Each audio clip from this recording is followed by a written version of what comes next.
This video is brought to you by Devout Decals, makers of reusable Catholic art for your home altar, your bedroom, and your home classroom.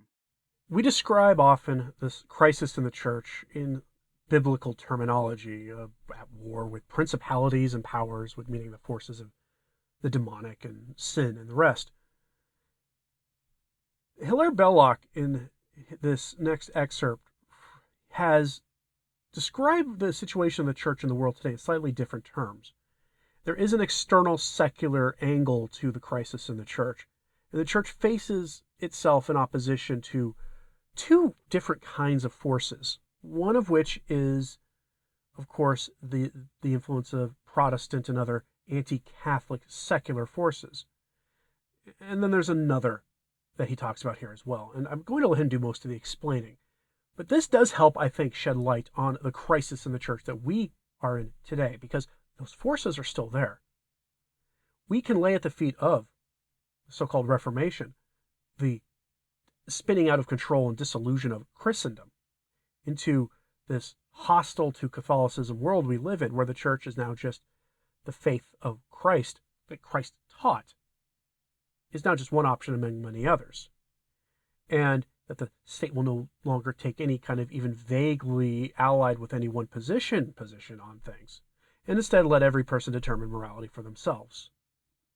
And this, of course, has led to just absolute chaos in the Western world. Belloc gives us an insight into who these adversaries are that we face. I think you might find this interesting. The two cultures. Before we can understand the relative importance of the forces moving against the Catholic Church today, we must grasp the fact that she exists in our divided and chaotic civilization among three widely different surroundings. The way in which each of these affects the life of the faith modifies, locally, every problem connected with Catholicism. In one, a particular survival will be of high importance, which in another will be of little or none. In one, a new arrival appearing against Catholicism is already formidable, while in another, it is unknown. For if we look around us at the present situation of the Catholic Church in the modern world of Europe and in the expansion of Europeans into Asia and the New World, we find her living in three media or atmospheres, each hostile to her, but each hostile in a very different manner from the others.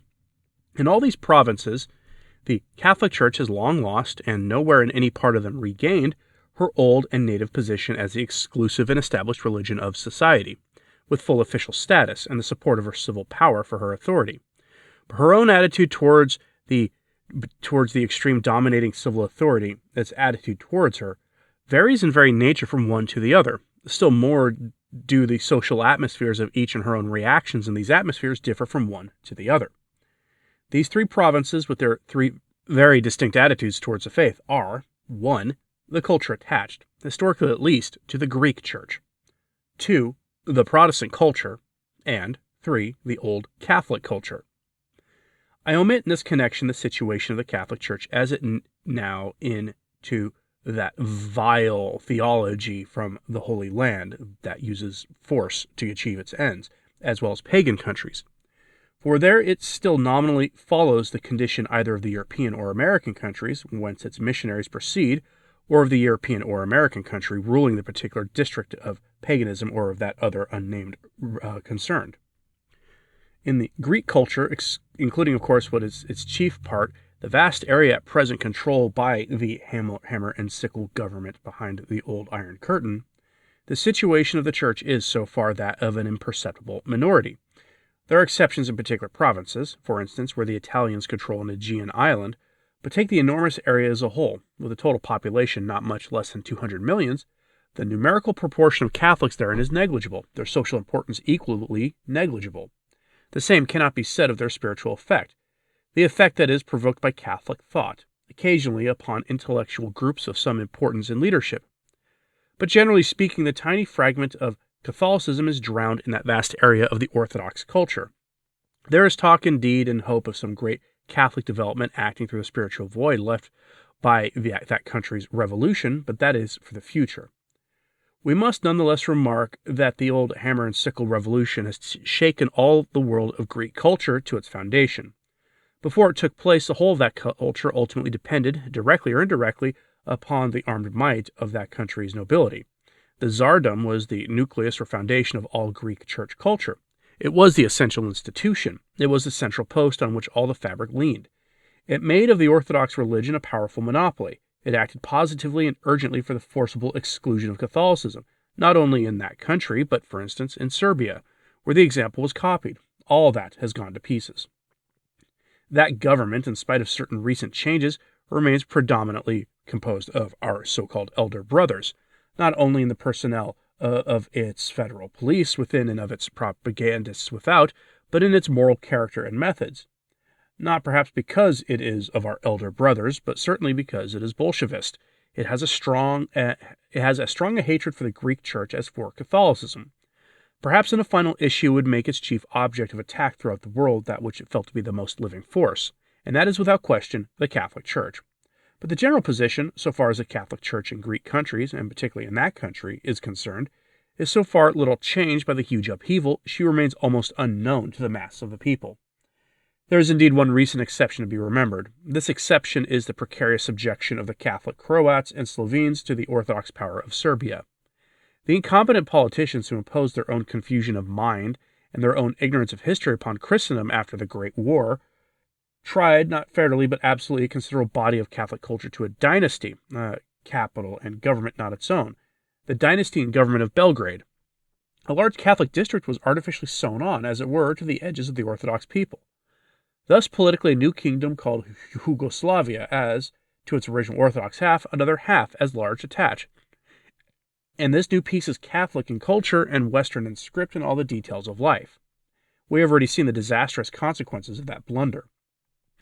Similarly, Romania has had attached to it a body roughly doubling its size, most of the inhabitants of which are either Latin Catholics or Uniate Catholics. These anomalies, which have arisen from the crudity of our parliamentarians, somewhat obscure the issue. But it remains true that in the area of the Orthodox or Greek Church culture, the situation of Catholicism is one of such slight influence that we may for the moment neglect it. The real issue is between the situation of Catholicism in the area of Protestant culture and in the area of the Old Catholic culture.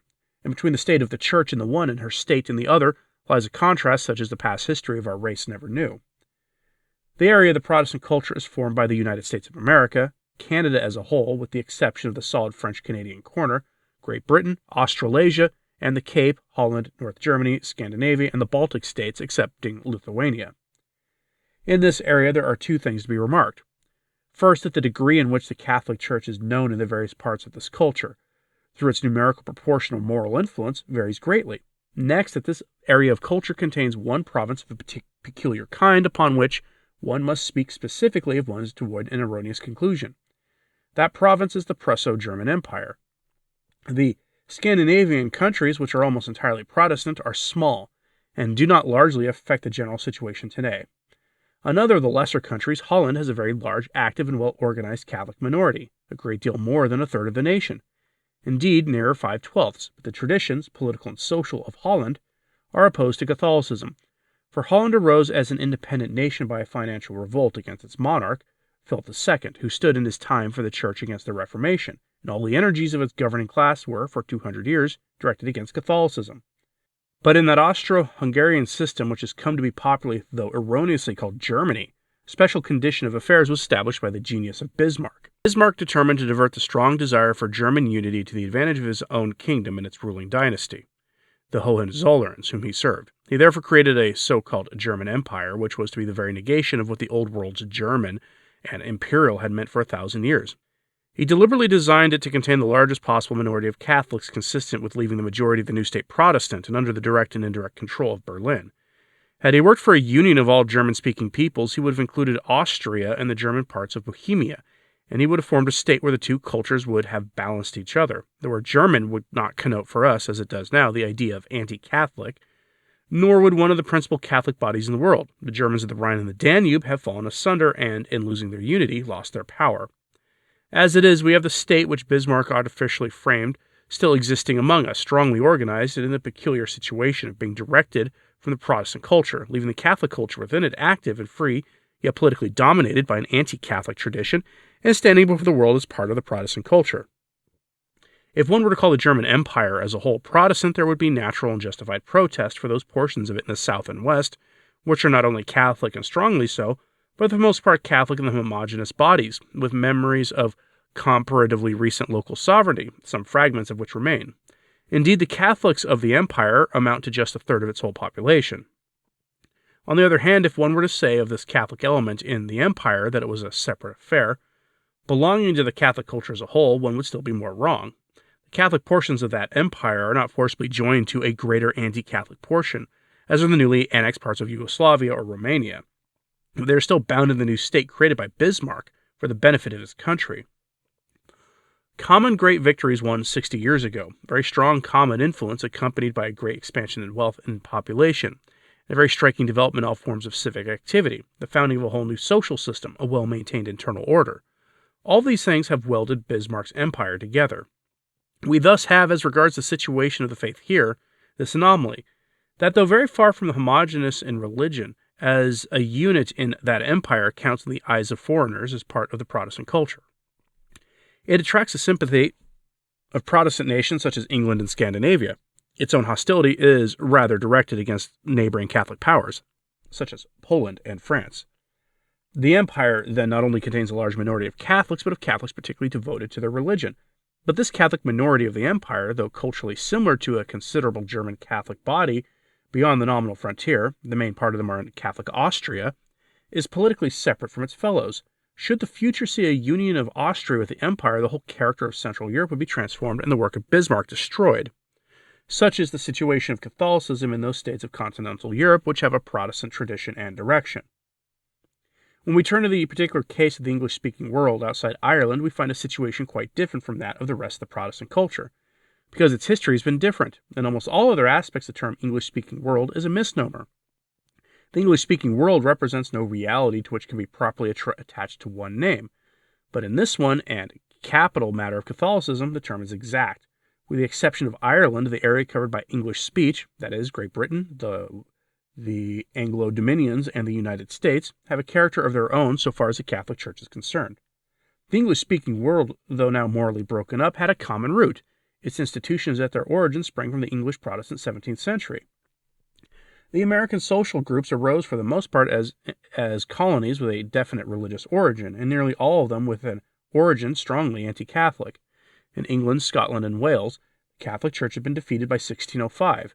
Even at the highest estimate, including all who vaguely sympathized with Catholicism, we find it was by 1688 no more than a seventh or an eighth of England in numbers, much less of Scotland, and in both countries, failing.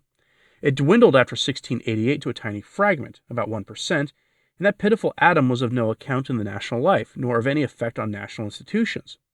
From such a source flowed first the colonial system of America, next that of the Dominions. Of course, so general a statement needs modification. South Africa was and may again be Dutch. The New World had Dutch origins in one of its states and Catholic traditions in two others, but in outline the generalization is true. The stuff of all this culture was one from which Catholicism had been driven out. Until the mid-19th century, the United States, Great Britain, and her colonies had little need to reckon with the faith within their own boundaries. In our own time, all that has largely changed. The chief agent of change has been the Irish people, dispersed by the lack of food. They brought a large Catholic body into England, Australasia, Canada, and America. There has also been more recently a large movement of people into the United States from other districts of Catholic culture: Poles, South Germans, and Italians. There has been to some extent in the United States, but probably with much more effect in Britain, a movement of conversion. This movement has not largely affected numbers, but it has had a profound moral effect, because it has touched so many leaders of thought, so many general writers, and latterly even so many historians. For example, the Catholic bodies in the two ancient universities of England and number, I suppose, hardly 1/15th, perhaps not more than 1/20th, of the whole. In the teaching body they are hardly present, and such very few as are may not spread the faith, but no one can say that Oxford and Cambridge are not aware of Catholicism today. For these various causes, Catholic minorities and Catholic influences have appeared in the English-speaking world, but have appeared in societies of a historical foundation, different from that upon which other parts of the Protestant culture repose.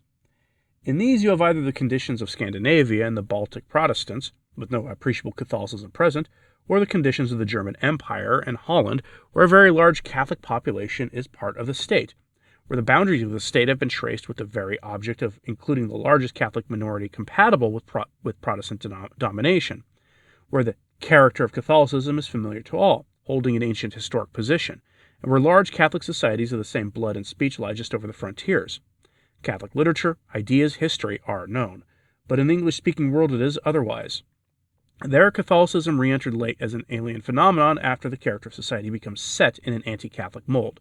There, all national literature, traditions, laws, and especially history were and are fundamentally anti-Catholic.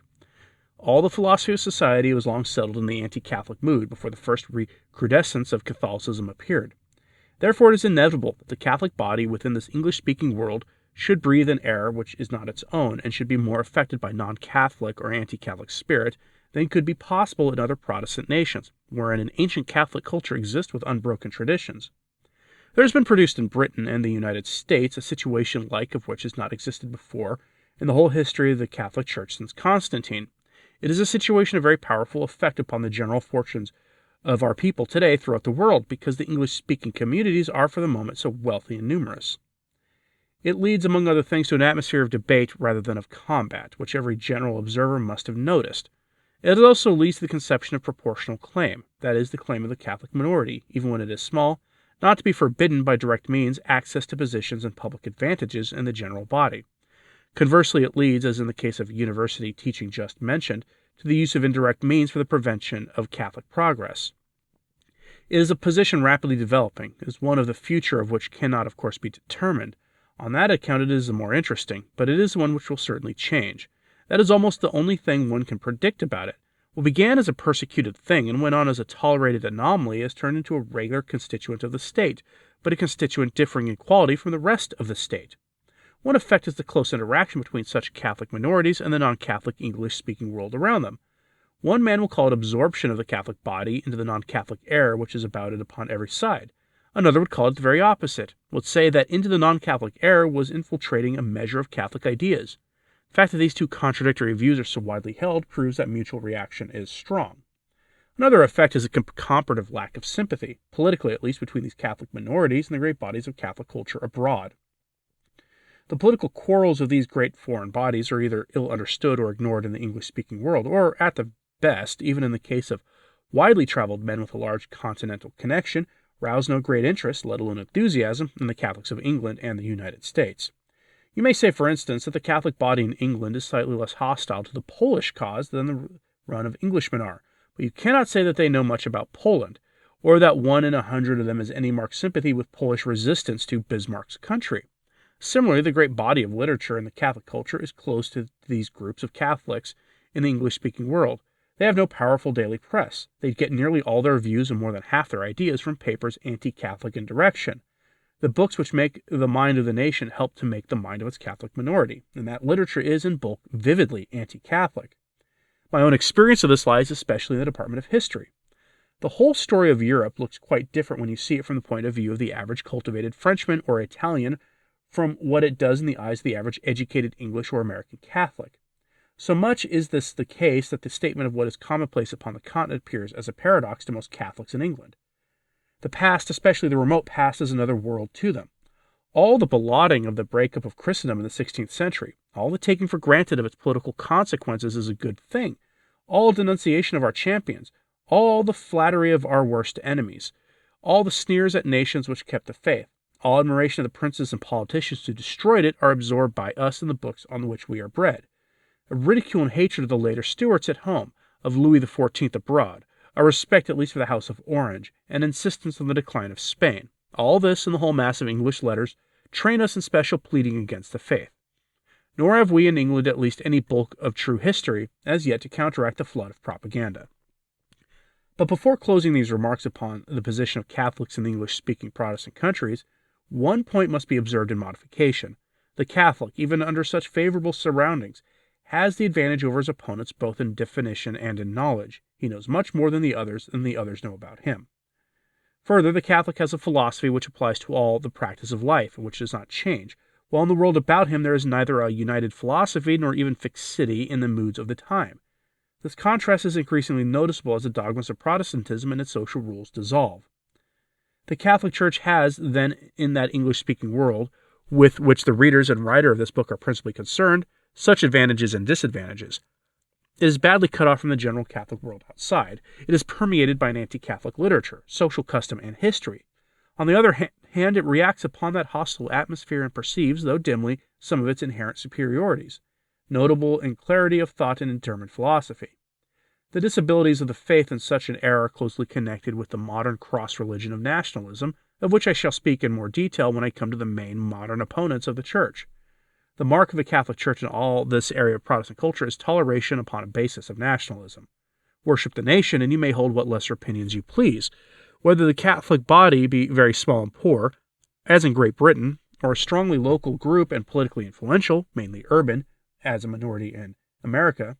The estimates of this differ. Some, I believe, would call it a sixth of the population, which is very large indeed, as in Australia and Canada, or smaller as in New Zealand. Everywhere this mark is apparent.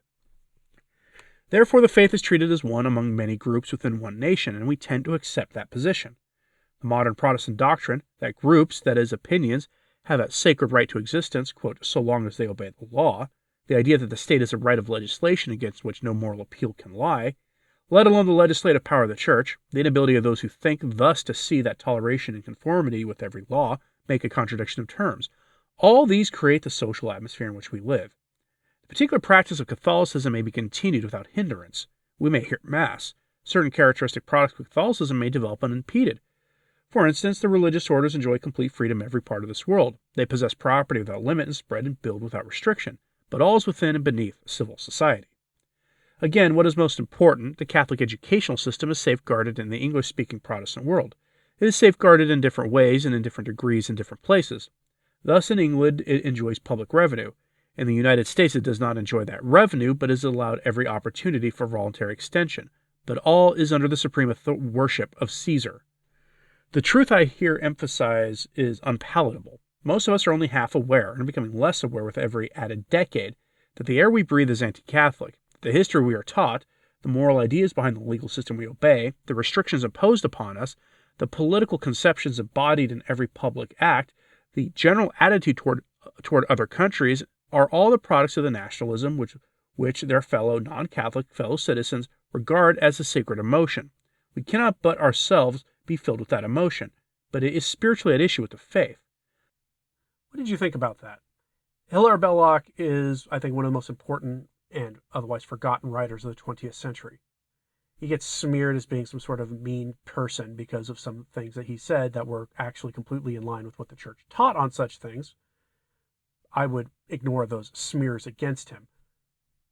But he told the hard truth about things. He wasn't always right about everything. Historians and philosophers and political theorists like himself rarely are right about everything. After all, he's not God. He's not a doctor of the Church or anything. But what he has to say here, I think, is incredibly valuable for us in understanding the state of the crisis in the Church today. For us to figure out a way to forge ahead. The solution is, of course, the spreading of the gospel.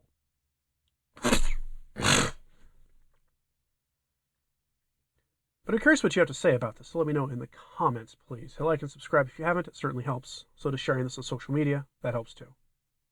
As always, pray for the Church. I'm Anthony Stine. Ave Maria.